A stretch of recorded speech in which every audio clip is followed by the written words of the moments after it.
Hi, I'm Marc Kimball, and one of my responsibilities for the film was to create all the visual effects for it. And it made it quite a challenge because we shot it on a PD-150 Sony camera at DV cam resolution, and that can get kind of tricky to try to do green screen keys from.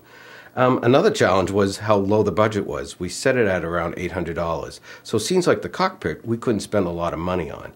Matter of fact, we were able to create the cockpit by purchasing things like $2 flashlights, plungers, ripping apart an old Mac keyboard, things of that nature. It was things that Mike had to touch that we actually had to build. And then everything else we would build through a 3D program. And that kept our costs pretty low. So why don't we take a look at a cockpit shot? This is Final Cut. This is where all the editing took place for Ranger. Michael Anwar not only starred in this film, he also was the main editor. Now, the first thing Michael would do is send me a sequence, and then I would prep it for After Effects. Now, there's two methods one can use to export out footage. The first method is simply marking an in, and then marking an out, and then you just export out the QuickTime movie. But there is a second method where you can capture the entire sequence, and that is to use a third-party plugin called AutoDuck, and then After Effects can read that, and then you get the entire timeline as it was edited. Now that we've exported out the green screen footage, we can now take a look at some of the other elements we're going to need for the cockpit. This is Luxology's Modo. This is where all the modeling took place for Star Ranger 7. You're looking at the SR7 Fighter, and this took approximately 2 weeks to model. Once I'm done modeling, I then bring it into another program for texture mapping, lighting, and animation, and that is Cinema 4D. This is where a lot of the animation took place. And the first thing I want to do is shut down the main body, and let's just focus on the cockpit. Now, as you can see, I'm working with a virtual camera, so I can move the model in any position.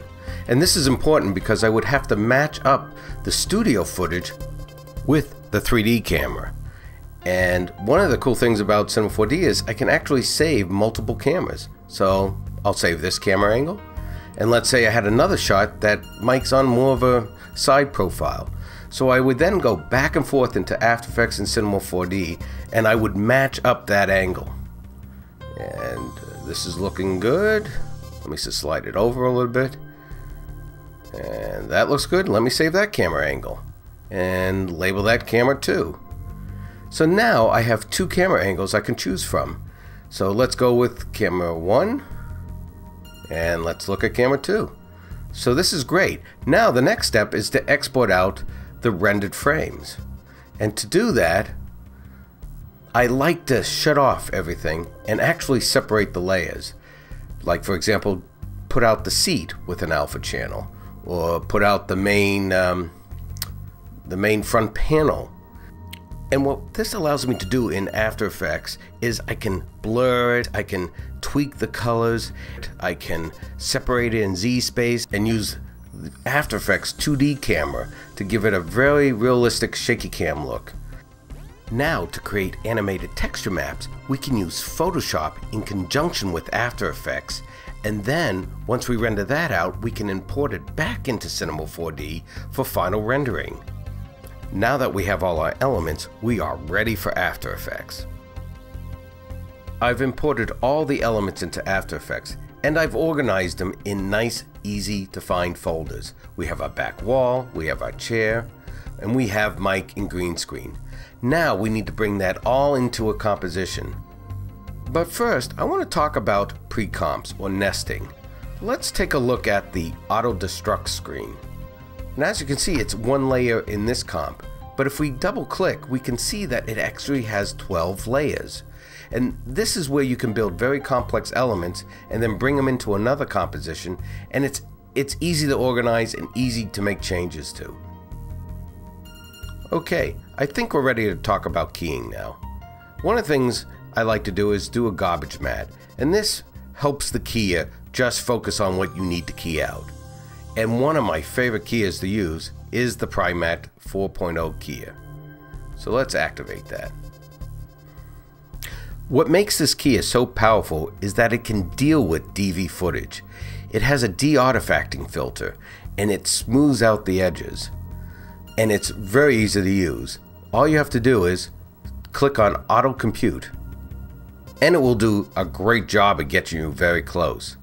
Now I'm going to check off the mat and see if everything's good. Whoop! It looks like we have just a little bit of a black spot there, and I can use a rectangle mode and clean that up. It's looking pretty good so far. So let's get back to the comp. As you can see, there's this little green edging going on, and let's zoom in a little closer. You can see the jaggy edges, and this is where the de-artifacting filters comes in really handy. It will actually blur that edging, so let's activate it. Great, you can see the difference already, how much smoother that is.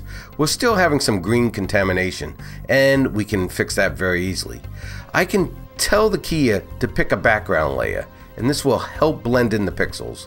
So let's pick the back wall. Alright, and let's switch it to color mode to green, and enable it. And now let's increase the strength. And as you can see, we've gotten rid of a lot of the green, and you can adjust the range a little bit to get out even more of the green spill. That's looking pretty good. So now let's match his flesh tones with the background a little bit by activating the color matcher. Let's click it on, and you can see right away it changed the tone of his skin. So he's blending in that set a little better. And the other thing you can use is light wrap, which will help again blend those edges in. And even though Prima Kia has a key blur on the edge, I like to use their other product, Key Correction, and use that edge blur. And as you can see, we've softened the edges quite a bit. Let's add one more touch, a drop shadow. This will help separate him from the chair a little bit. Well, that's looking pretty good. We are now ready to render and then bring everything into Final Cut Pro. I've placed all the visual effects shots exactly where Mike had made his edits. We are ready to check out the final shots.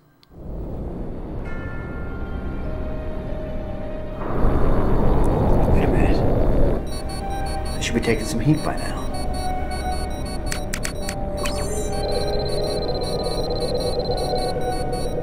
No scan pulses detected. Son of a... They're as blind as a bat.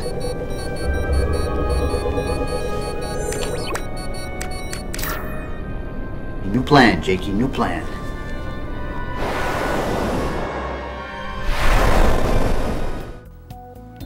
Well, I hope you enjoyed this sneak peek at some of the visual effects in Star Ranger 7.